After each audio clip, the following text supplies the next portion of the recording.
겸손과 섬김의 본을 따르는 제자라고 하는 큐티 제목으로 말씀을 나누도록 하겠습니다. 어제 주일날 큐티 본문이 예수님께서 최후의 만찬이라고 일컫는 제자들과의 마지막 고난을 앞에 두시고 식사 자리에서 세족식을 거행해 주셨던 내용을 어제 주일 본문 살펴보셨는데, 오늘 본문은 그 세족식을 마치고 나셔서 예수님께서 그 세족식의 의미, 그 안에 담겨있는 바람이 무엇인가 라고 하는 것을 말씀하시는 장면이에요. 첫 번째 교훈을 생각해 보면 예수님이 이렇게 말씀하십니다. 12절 중반에 내가 너희에게 행한 것을 너희가 아느냐, 너희가 나를 선생이라 주라 하니 너희 말이 옳도다. 내가 주와 또는 선생이 되어 너희 발을 씻었으니 너희도 서로 발을 씻어주는 것이 옳으니라. 지저분하지 않아요. 발은 냄새도 나고, 또 발을 씻는다는 것은 당시의 문화 속에서는 종들이 하는 그러한 일들 아닙니까? 자세를 낮추고 허드렛 일을 하는 사람들이 하는 일인데, 선생님이시고 주 퀴리오스 주인 되시는 예수님께서 제자들에게 그렇게 겸손의 마음으로 섬기시는 일을 했다는 거예요. 근데 그 섬기시는 일을 하신 목적이 오늘 15절 하반절에 보면 본을 보인 거라는 거죠. 휘포데이그마라는 단어인데 휘포그람모스라고 하는 단어죠. 칠판에 가로 쓴 점선의 글씨. 우리 아이들이 초등학교 들어가기 전에 글씨를 배울 때 노트에 기역, 니은, 디귿, 가나다 점선으로 써 있는 그 글씨가 있잖아요. 그게 휘포그람모스라는 거죠. 본이라는 거예요. 따라 쓴다는 거죠. 기억도 써보고 가도 써보고 사랑도 써보고. 처음부터 사랑 못 써요. 여기 다 어머님들, 아버님들 처음부터 자식들에게 온전한 사랑을 쓰셨습니까? 우리 지금 자녀들 중에 부모가 된 어린 나이에 자녀들이 있잖아요. 어떻게 해야 될지 잘 모르는 거 아니에요? 권사님들이 왜 따님 집에 왜 그렇게 가시는 겁니까? 걱정되니까. 잘하나?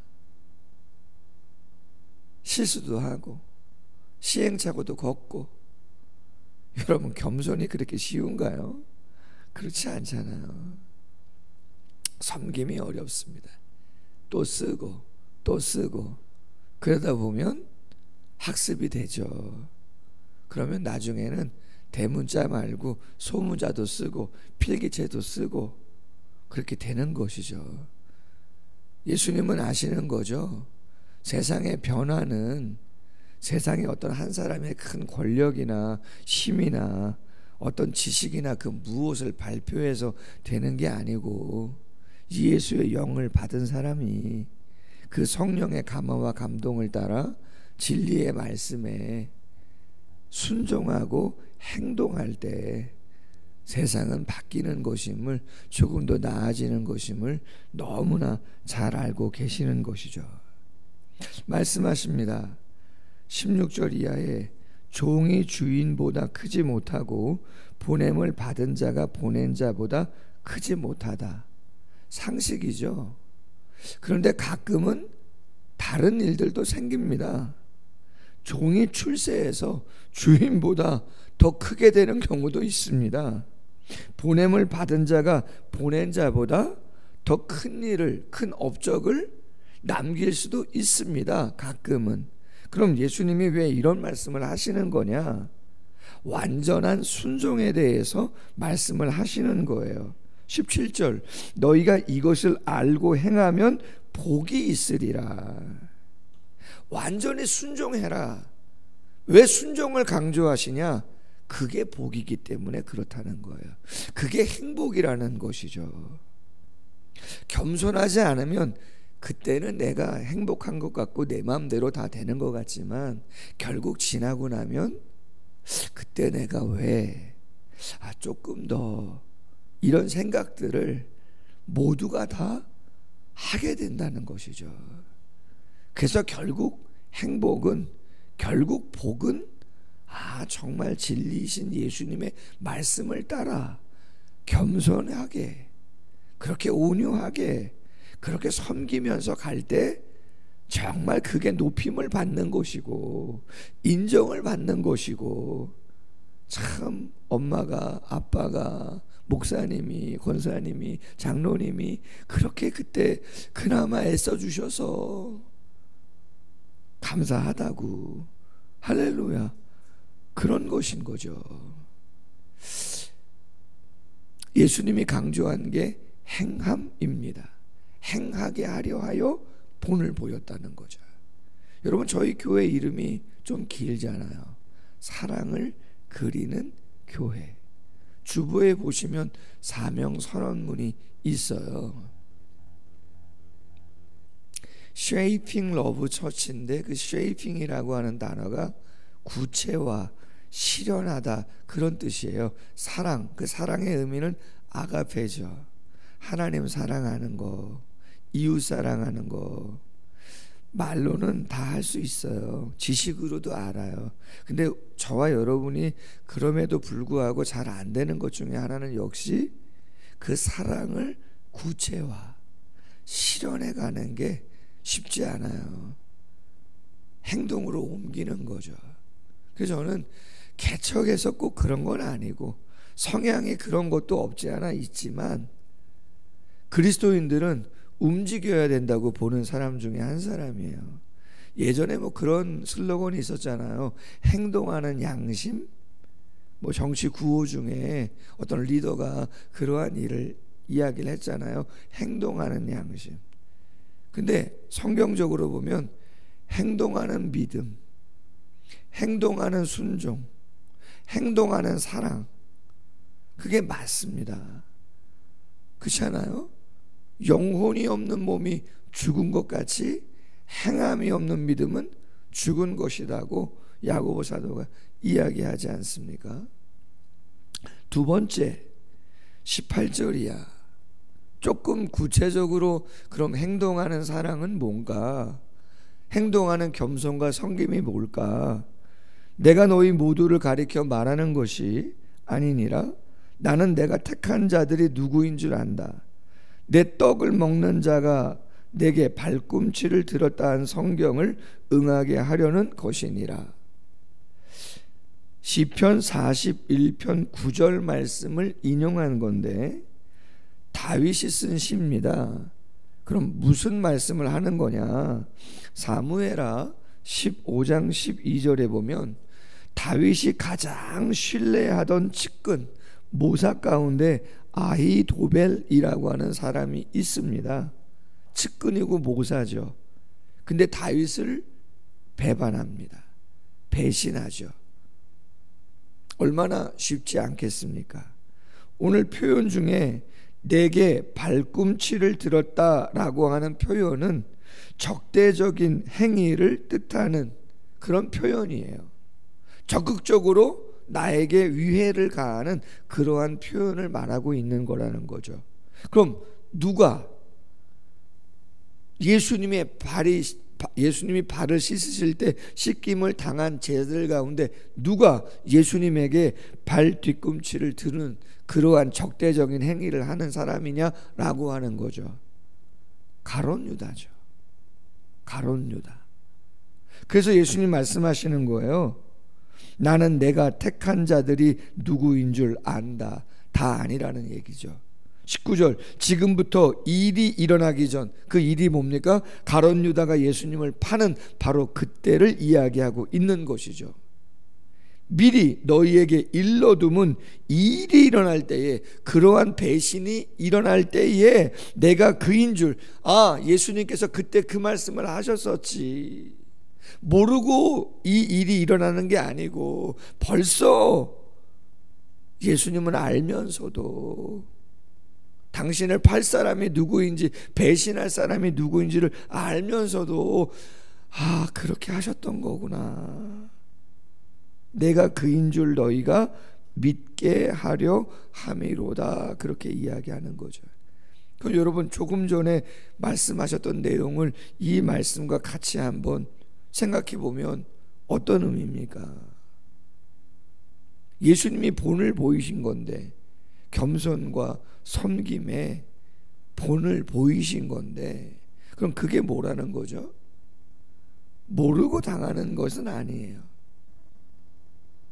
겸손이나 섬김은 모르고 하는 게 아니라는 거죠. 억지로 하는 것도 아닙니다.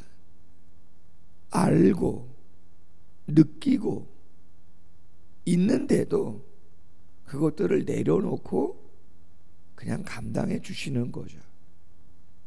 속아주는 거고, 그렇잖아요. 어쩌면 그 사람 입장에서 내가 이용을 당하는 거지만, 아니요, 그냥 내가 이용을 당해주는 거죠. 여러분, 우리가 자녀들 키울 때 자녀들 그런 거 아닙니까? 그렇잖아요. 자녀들이 혹시 거짓말을 만약에 했다고 보세요. 부모님들이 자녀가 거짓말하는데 그거 모르고 당해주세요? 아니잖아요. 그냥 눈 한번 감아주시는 거죠. 그냥 속아주시는 거거든요, 어머님들이. 그러면서 어떻게 보면 철없는 아이들이 자라가는 것이고, 자라가면서 알아가는 거예요. 어제 안타까운 소식이, 저녁 헌신 예배 끝나고 들어갔는데 매스컴을 통해서 들려졌어요. 뭐 잘 모르실 수도 있어요. 김세론이라고 하는 여자 배우고, 뭐 기사를 보니까 뭐 개명도 했던데, 아저씨라고 하는 영화가 몇 년 전인지는 기억이 안 나지만 오래전에 있었고, 그게 아주 흥행이 돼서 유명세를 탔습니다. 근데 그 여배우가 지금 25살이라고 해요. 25살. 근데 스스로 극단적인 선택을 했어요. 어제 오후에 자기 집에서 말이야. 그럼 왜 그랬느냐?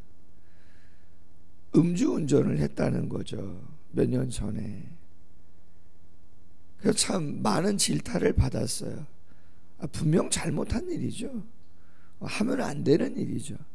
그런데 아무래도 배우다 보니까, 뭐 공인이라면 공인이다 보니 많은 질타를 조금 더 받았는데, 좀 너무 과했다는 겁니다. 중론이 너무 집요하게 계속해서 제기를 못하도록 그렇게 했다는 거예요.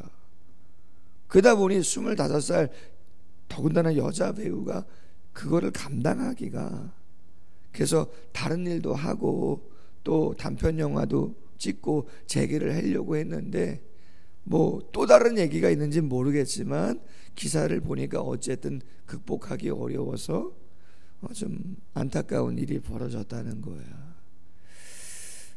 저도 그렇고 여러분들도 그렇고 여기까지 오시면서 어린 시절을 보내면서 뭐 때로는 연약한 모습들 보일 때가 있는 거죠. 모르긴 몰라도 어머님들이 많이 감싸주셨고, 알면서도 모른 척도 해주시고, 모르게 또 도와주시는 그러한 모습들을 통해서 우리 아이들이 여기까지 좋은 모습으로 오지 않았을까 하는 생각을 한다는 것이죠. 말씀을 맺습니다. 세상의 변화는, 어떤 힘과 권력은 필요할진 모르지만 그것으로 세상을 변화시키기는 어렵죠. 예수님은 그걸 아시고 죄에 대한 본질적인 모습을 변화시키시기 위해서 십자가를 지시고 부활의 역사를 이루신 것이죠. 겸손과 섬김이고 그것을 행동으로 본을 보이심으로 우리에게 도전을 해 주시고 거룩한 삶으로 초청을 해 주시는 것이죠. 오늘 하루 한 주간 그 거룩한 삶으로 감당해 나아가는 모두가 되기를 주님의 이름으로 소원합니다. 기도하겠습니다. 아버지 하나님, 감사합니다. 우리가 다 알지 못하는 주님의 숨은 사랑과 은혜와 당신의 겸손과 섬김으로 오래 참아주시고 알면서도 모르고가 아니라 감당해 주시는 그 은혜가 있었기에 여기까지 온 줄로 믿습니다. 그 사랑 받았사오니 잘 나누어 줄 수 있는 우리 모두가 될 수 있도록 도와주시기를 원합니다. 새벽을 깨우는 성도님들 그 누구보다 애쓰시고 또 기도로 섬기고 또 도와주는 귀한 분들이오니 주께서 아시고 새 힘과 은혜와 능력들 주셔서 지치지 않도록 또 새로운 결단으로 잘 감당하며 가실 수 있도록 주께서 새 힘을 공급해 주시옵소서. 감사하며 예수님의 이름으로 기도하옵나이다. 아멘. 계속해서 기도합니다.